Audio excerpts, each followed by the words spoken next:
guys, welcome back to my channel. In today's video, I'm going to be sharing with you 5 entertaining hacks. We're having some friends over today, so we can finally entertain again. And it's been so long that I'm doing a few special things today. So I thought I would film it and show you guys. I'm making a grazing platter, a dessert platter. I'm using the slow cooker for something really cool. And I'm also doing an ice cream station. That's it. And I thought we'd just film this, give you guys some ideas as well, if you can hopefully entertain again soon as well. So I hope you really enjoyed this video. If you do, give it a big like and subscribe if you're new, and let's get into the video. Okay, so the first party hack that I wanted to show you is an ice cream bar. And I forgot to say in the intro that all of these ideas are very budget friendly and great ways to feed a crowd. And this ice cream station was so simple and cheap to set up, and the boys loved helping me with this. They love it when we host, and they really enjoy helping as well. So we all went to Sainsbury's. We bought 5 different flavored ice creams, and then any toppings that would be good to go on it, some sauces, some bowls, and some cones as well. We already had a few things like chocolate chips and mini marshmallows, but we put them into these little glass pots, which were actually left over from those little goo desserts. I sort of saved those pots for different things, and then we put the toppings into that. And then I set up the ice cream station pretty much just to film it. I actually set it up outside when we had friends over, and we printed off this little ice cream bar sign just from Pinterest, and I put it into a frame just to make it look like that bit more official and special. And then we just lined up the ice cream, lined up the toppings. We put the cones into a little IKEA vase that I had, and then put those salted caramel sauces and strawberry, and it looked brilliant. And honestly, it was such a feature when we had friends over. All of the kids that were here were just enjoying it so much, putting everything on top, and it meant I didn't have to make some big desserts, and they just had the best time. Caleb was playing Ice Cream Man at one point. He was getting everyone what ice cream they wanted, and it was really, really lovely to see. Next up, I'm going to show you how I made this dessert platter. I saw this on Pinterest and decided to give it a try myself, and it was such a huge hit at our party that it actually went completely twice. I actually remade it, and again, it was empty by the end of it. So first off, I'm going to wash some fruit, and then I'll show you how I put this together. So now we're going to make the dessert platter. So we've got some flowers, we've got the fruit that's all washed, and then we have so many goodies that we picked up from the shop yesterday. So we've got little Oreo thins, some fizzy sweets, some chocolate pretzels, some little chocolate sticks. We've got mini donuts, white chocolate buttons, lots of biscuits. We've got some Biscoff, everyone loves those, and some pink meringues, some white meringues, and some mini ones. Yeah. So this is the inspiration picture of what we're trying to achieve. Yeah, so you can see there's flowers, fruit, some Oreos and meringues. So we're trying to make it look like this, but we've never done this before.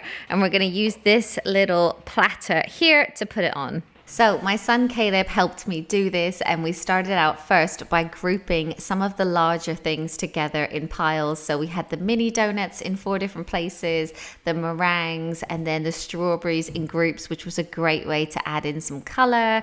Then we added in some fizzy sweets and some biscuits that were all on their side, so it was easy for people to grab.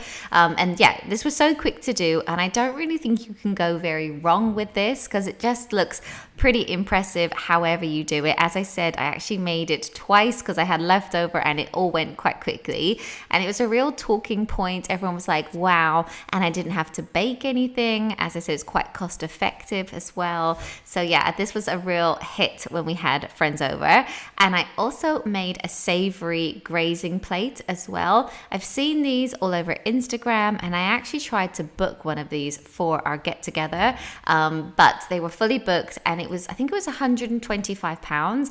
And then I thought maybe I could just give it a go myself. So I started out with some cold meats. I had some salami, and I saw this hack, I think it was on TikTok or somewhere, of how to make a little rose with salami. So if you use a champagne glass or a small wine glass like this, just fold the salami over the edge of the glass in a couple of layers, and then when you place it onto the platter, it looks like little roses. This was so so simple to do. It literally took seconds and it was really effective.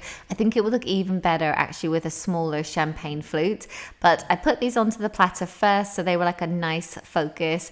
And then I also added on 2 big like blocks of cheese, 2 of our favorites. It was Port Salut and a cranberry Wensleydale cheese as well. Then Matt said that him and his friends loved these little mini pork pies.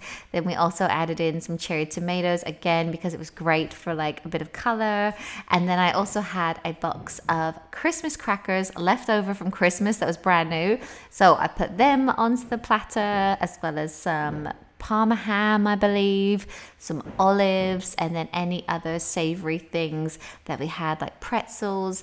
And then I also had a couple of dips as well. So I couldn't actually fit the dips onto the platter, so I actually cut off the label on the dips and put them onto a toothpick and taped them to the side so everyone would know what they are. So I just had that next to the platter. And that is it. That is our grazing platter. And once again, very simple to make. You could put pretty much anything onto it, and it was a huge hit with our guests. And because I made up these 2 platters before our friends arrived, I just felt super organized and relaxed when people did arrive. I just pulled these out the fridge and it was like, ta-da! Another great way to feed a crowd on a budget is to make slow cooked baked potatoes. And this was the first time I'd ever tried it, and it was a huge success. So I just bought some jacket potatoes or baked potatoes, gave them a good wash, and then cut some pieces of tin foil for each potato. Then you want to add on a little bit of olive oil and some salt as well. And then you just want to prick the potatoes with a fork as you would when you're making a baked potato or a jacket potato. Then I kind of like rubbed each potato and then wrapped it up in the tin foil before then putting it into the slow cooker. And I put it on high for about 5 to 6 hours, obviously depending. I made it for 5 initially because I had so many in there. It did need another like half an hour. So obviously just check them. But this is great because you can just put that on in the morning and not have to think about it. And then when your friends are here, you can just put out different toppings. Like you could have chili or baked beans or cheese or whatever. We actually put red Leicester grated cheese on ours with sour cream and chives and bacon bits or onion bits as well. They were really delicious. And the great thing about using a slow cooker was once they were done cooking, it would just keep them warm. So this would be great as a barbecue side if you were having a barbecue or like at a bonfire night, something like that.